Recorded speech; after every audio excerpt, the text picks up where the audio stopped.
I think we should play the video now, Mr. Whitmore. I nodded to my father's attorney, Michael Brennan, as we stood before the assembled mourners in the chapel. The projector hummed to life, casting its cold light onto the wall behind my father's casket. Emily, my wife of 12 years, shifted uncomfortably in the front row, her black dress immaculate, her eyes still red from the performance she'd given at the gravesite. Beside her, my younger brother Scott dabbed at dry eyes with a handkerchief that had belonged to our father. Before we proceed with the reading of Harold Whitmore's final will and testament, Michael announced, the deceased requested that this recording be shown to all present. I watched their faces change as the video began. First confusion, then recognition, then horror. "He's wiping your mouth while I'm in your bed," Emily's voice rang out from the speakers, crystal clear and unmistakable. God, what a fool. Scott's laughter followed. "You know Dad's going to leave it all to Danny Boy unless we do something." My father's face had been expressionless when he'd first shown me this footage 3 weeks ago. Mine was the same now as I turned and walked toward the chapel doors, letting the evidence speak for itself. Behind me, Emily's strangled gasp pierced the shocked silence. Scott was shouting something, excuses, denials, but 2 board members of Whitmore Industries were already blocking his path to the exit. I stepped outside into the bright spring afternoon, leaving chaos in my wake. 6 months earlier, I'd been the picture of contentment. If not happiness, then at least satisfaction. At 42, I had built what most would consider a good life, a successful career as CFO of my father's company, a beautiful home in the suburbs, and a marriage that, while not exactly passionate after 12 years, seemed stable and reliable. Emily was the kind of wife who remembered birthdays, hosted dinner parties, and charmed clients. We'd met when I was 30, at a charity auction my father had sponsored. She was 26, intelligent, ambitious, and beautiful, with auburn hair and a smile that seemed to hold secrets. I was never quite sure why she'd chosen me. I was dependable rather than dashing, solid rather than spectacular, but I'd been grateful for her presence in my life. "You're my rock, Daniel," she used to say, curling against me on Sunday mornings. I'd believed her. Being someone's foundation had always seemed like a worthy goal. My father, Harold Whitmore, had built Whitmore Industries from nothing, turning a small manufacturing plant into a regional powerhouse. He was a self-made man who valued loyalty above all else. "Always know who has your back," he would tell Scott and me when we were boys. In business and in life, that's what matters. I'd spent my life trying to be worthy of my father's trust. When my mother died when I was in college, I'd come home every weekend to make sure he wasn't drinking too much. When the company faced a financial crisis in 2008, I'd worked alongside him for 18 months straight, 7 days a week, to keep it afloat. Scott had always been different, charming, quick-witted, and restless. He moved from department to department within the company, always with a new idea, rarely with the patience to see it through. Dad indulged him. Scott was the spitting image of our mother, and that counted for something. He was appointed Vice President of Business Development, a position created specifically for him, with just enough responsibility to keep him engaged, but not enough to do serious damage. "Your brother needs structure," Dad would say, "but he also needs room to breathe." I never questioned it. Family was family. When Dad was diagnosed with stage 4 pancreatic cancer last fall, the doctors gave him 6 months. I immediately took unpaid leave from my CFO duties to care for him, moving into the guest house on the family estate to be closer during his final days. "You don't have to do this," Emily had protested. "We can hire nurses. That's what your father's money is for." "He's my father," I'd replied simply. "This isn't about money." Looking back, I should have noticed the signs. Emily's increasing absence, her sudden interest in spending time at the main house to help with arrangements, Scott's newfound dedication to visiting Dad several times a week when he'd barely made time for monthly dinners before the diagnosis. But I was busy administering medications, consulting with doctors, and trying to make my father comfortable. When I wasn't doing that, I was running the company remotely, making sure everything stayed on track in my absence. I trusted my wife. I trusted my brother. That was my first mistake. The subtle signs accumulated like snowflakes, seemingly harmless until they formed an avalanche. First, it was Emily's new perfume, something spicy and unfamiliar that she never wore around me. Then, the hushed phone calls that ended abruptly when I entered a room. I found her engagement ring left carelessly by the bathroom sink 3 times in a single month. She who had once been paranoid about losing it. Scott began showing unusual interest in the company's financial statements, requesting copies of documents he'd never cared about before. He started attending board meetings he'd previously skipped, asking pointed questions about succession plans and emergency protocols. "Just picking up the slack while you're taking care of Dad," he explained with an easy smile when I questioned him. "Someone has to keep things running." One evening in February, I returned to the guest house unexpectedly after Dad had fallen asleep early. Emily's car was in the driveway, but she wasn't in the main house where she claimed to be organizing Harold's papers. I found her jacket thrown over a chair in our bedroom, but no Emily. When she returned an hour later, flushed and slightly disheveled, she claimed she'd been taking a walk around the property. "The fresh air helps me think," she said, not quite meeting my eyes. "This has been such a difficult time for all of us." That night, I lay awake beside her, listening to her breathing and wondering when the woman I married had become a stranger. Dad's health declined rapidly after that. The hospice nurse, Marion, began staying overnight, allowing me brief respites to shower and change clothes.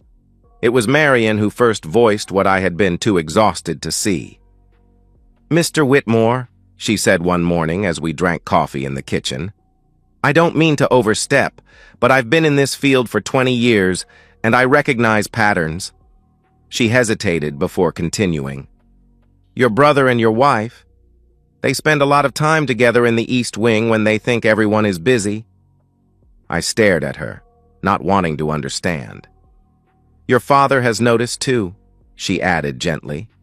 "He asked me about it yesterday." That afternoon, I found Dad more alert than he had been in weeks, his eyes clear despite the morphine. "Danny," he said, his voice barely above a whisper, "I need to show you something." He gestured weakly toward the tablet on his bedside table. With trembling fingers, he pulled up a video file. "I had Brennan install cameras," he explained, after Marion told me what she'd seen.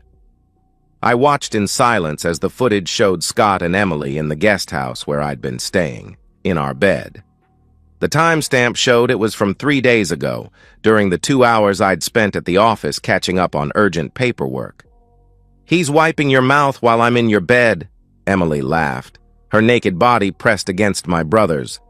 "God, what a fool!" Scott kissed her neck, his expression smug. "You know Dad's going to leave it all to Danny boy unless we do something." "That's why I've been working on Harold," Emily replied. "Poor old man, so worried about his legacy. I've been suggesting that Scott has matured during this crisis, that maybe it's time to consider a more equitable distribution." "And?" Scott prompted. "He's thinking about it. I found him reviewing his will yesterday." I couldn't breathe. The tablet slipped from my hands onto the bed. "I'm sorry, son," Dad whispered. "I needed you to see the truth." I looked at my father, skeletal now, his once powerful frame ravaged by cancer, and felt something break open inside me. Not just my heart, but something deeper. My faith in the order of things. My belief that loyalty would be rewarded, that family meant something sacred. "What do you want me to do?" I asked finally.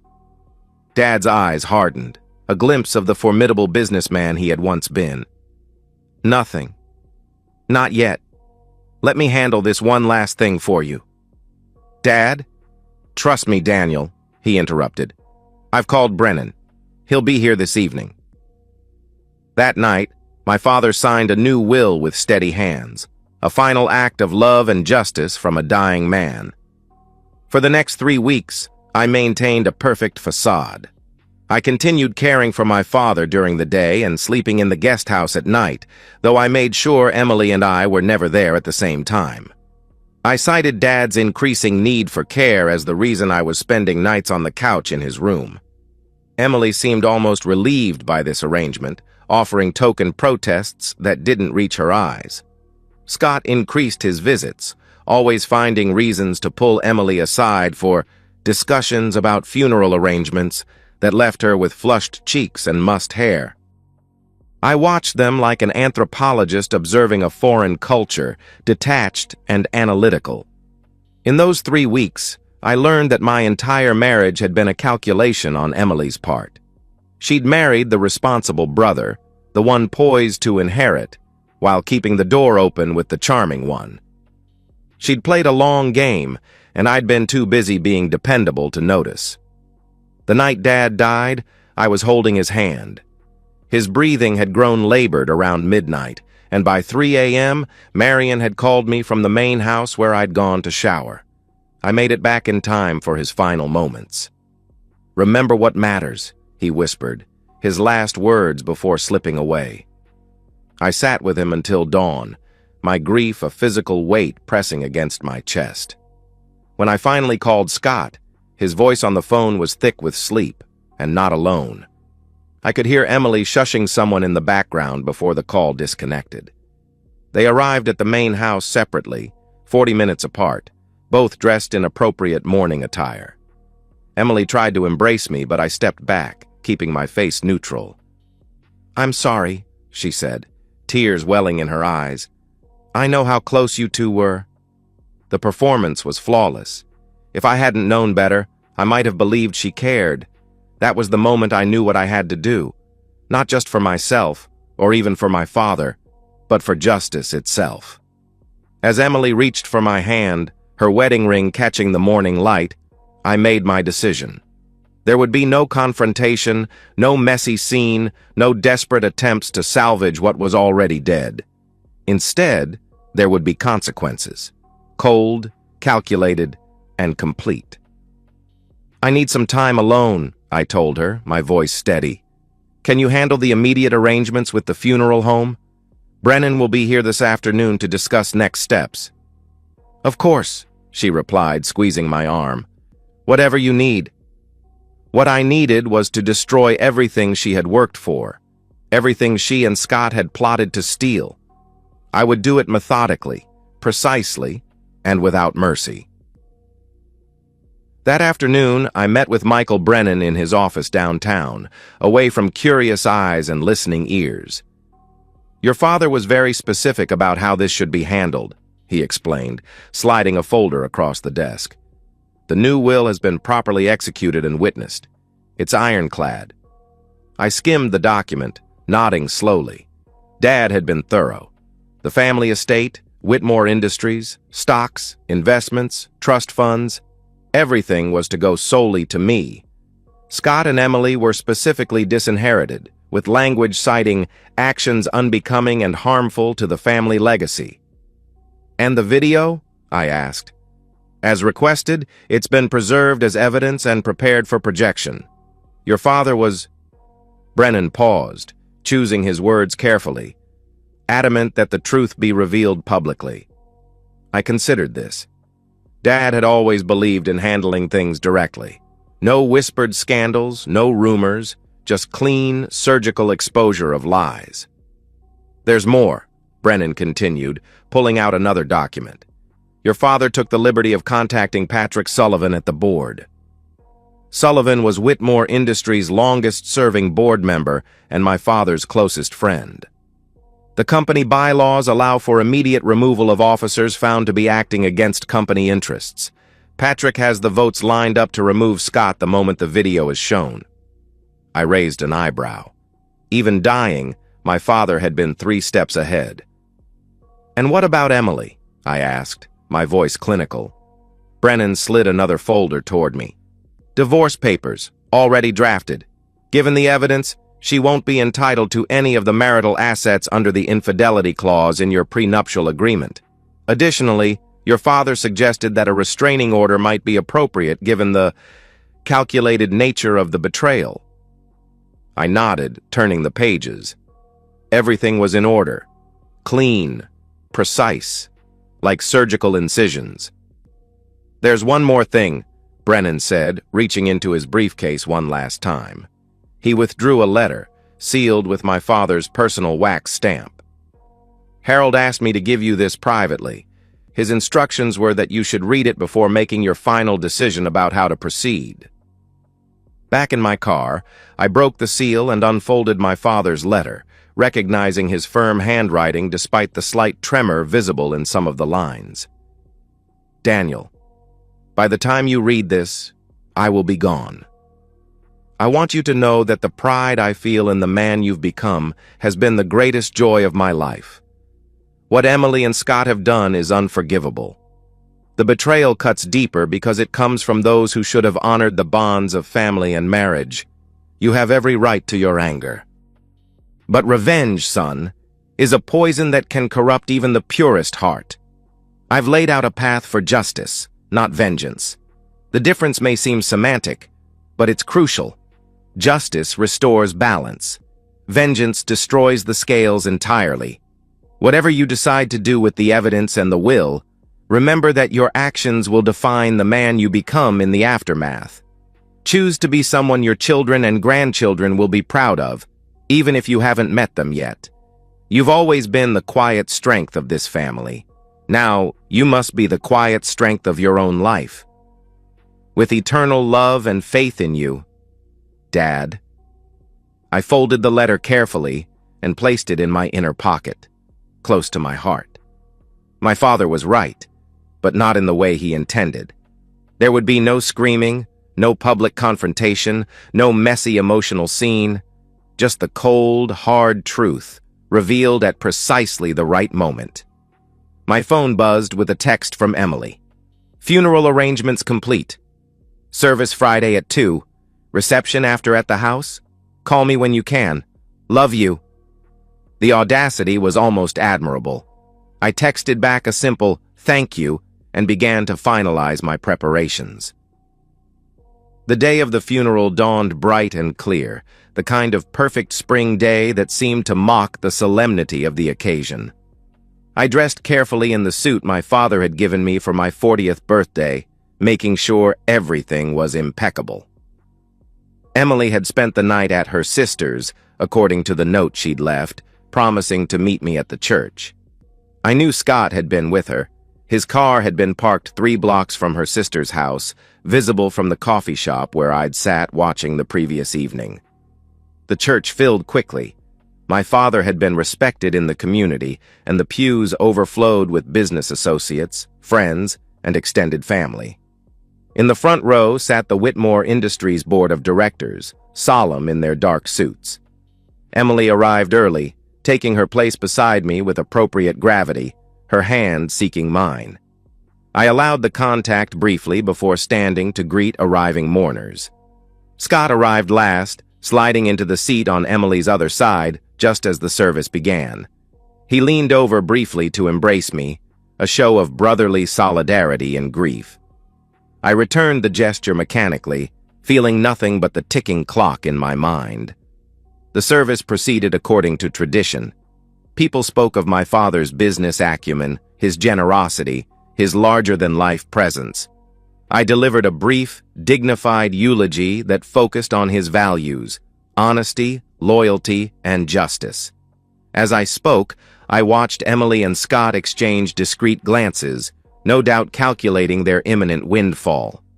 After the burial, everyone gathered back at the chapel for the reading of the will, a somewhat old-fashioned tradition my father had specifically requested. Brennan stood at the front, manila folder in hand, while a small table nearby held a laptop connected to the projector. "Before I begin," Brennan announced, "Harold Whitmore left specific instructions about the order of proceedings. First, there is a video he wanted shared with all of you." I watched Emily's expression shift from appropriate grief to confusion as the laptop screen came to life. Scott straightened in his seat, a muscle twitching in his jaw. The footage began playing, crystal clear, unmistakable. Emily and Scott in the guest house bed, their naked bodies, their contemptuous laughter, their scheming laid bare for everyone to witness. "He's wiping your mouth while I'm in your bed," Emily's voice rang out. "God, what a fool!" The shocked gasps around the room built to a crescendo as the conspiracy unfolded. Emily tried to stand, but her legs seemed to give way. She collapsed back into her seat, her face drained of color. Scott lunged toward the projector, but Sullivan and another board member blocked his path. I stood and walked toward the exit, my steps measured and calm. Behind me, Brennan's voice continued, reading the new will with clinical precision. I didn't need to stay for that part. I already knew what it said. Outside, I took my first deep breath in weeks. The weight hadn't lifted, not entirely, but something had shifted. The truth was out. There was no going back. My phone began buzzing immediately. Board members, family, friends, distant relatives. I silenced it and drove to the office. There was work to be done. By evening, Scott had been officially removed from his position at Whitmore Industries. Security had already packed his belongings and changed the access codes. The board voted unanimously to support my leadership, with Sullivan personally pledging his confidence in my vision for the company's future. Emily found the locks changed when she tried to return to our home. A courier delivered the divorce papers to her sister's house, along with a letter from my attorney explaining that her belongings would be packed and delivered to a storage facility of her choosing. The letter also detailed the evidence of her infidelity and conspiracy, making it clear that the prenuptial agreement's infidelity clause was being enforced in full. When she tried to access our joint accounts the next morning, she found them frozen pending legal proceedings. The credit cards were canceled. The car she drove, registered in my name, was repossessed from her sister's driveway before noon. I didn't do any of this myself. I had a team of highly competent professionals handling each aspect, allowing me to focus on taking control of the company and honoring my father's legacy. My revenge wasn't in causing pain directly. It was in removing my betrayers from my life so completely that they ceased to exist in my world. 3 months after my father's funeral, I sat in his former office, now mine, reviewing the quarterly reports. Whitmore Industries was thriving under my leadership, with 2 new contracts secured and a strategic acquisition underway. I had donated a significant sum to establish the Harold Whitmore Cancer Research Fund at the University Hospital, ensuring that my father's name would be associated with hope and progress rather than scandal. Scott's downfall had been swift and comprehensive. After his removal from the board, investors who had committed to his pet project pulled their funding. The startup he attempted to launch afterward failed to attract serious interest. His reputation was too damaged, his connections lost. Last I heard, he was living in a rented apartment across town, working for a former competitor in a mid-level sales position. The bankruptcy filing hit the local business news with a small notation on page 4. Emily's fall had been equally dramatic. The video had spread through our social circle despite Brennan's best efforts to contain it. The charity where she'd been offered a director position rescinded the offer, citing character concerns. Her friends, most of them gained through her position as my wife, distanced themselves one by one. When she attempted to confront me at the office 2 weeks after the funeral, security escorted her from the building. The restraining order was filed the same day, citing harassment and emotional distress. She contested the divorce, of course, but the evidence was irrefutable. The judge awarded her nothing beyond the few possessions she'd brought into the marriage. Last week, I'd heard she'd moved back to her hometown, living with her parents at 40. They reportedly refused to fund her legal fees for any further challenges to the divorce settlement. Her social media accounts had gone dark after a final, desperate post, accusing me of cruelty and vindictiveness. The comment section had been merciless. I should have felt satisfaction, perhaps even happiness, at how thoroughly my plan had succeeded. Instead, I felt something quieter. a sense of restored balance.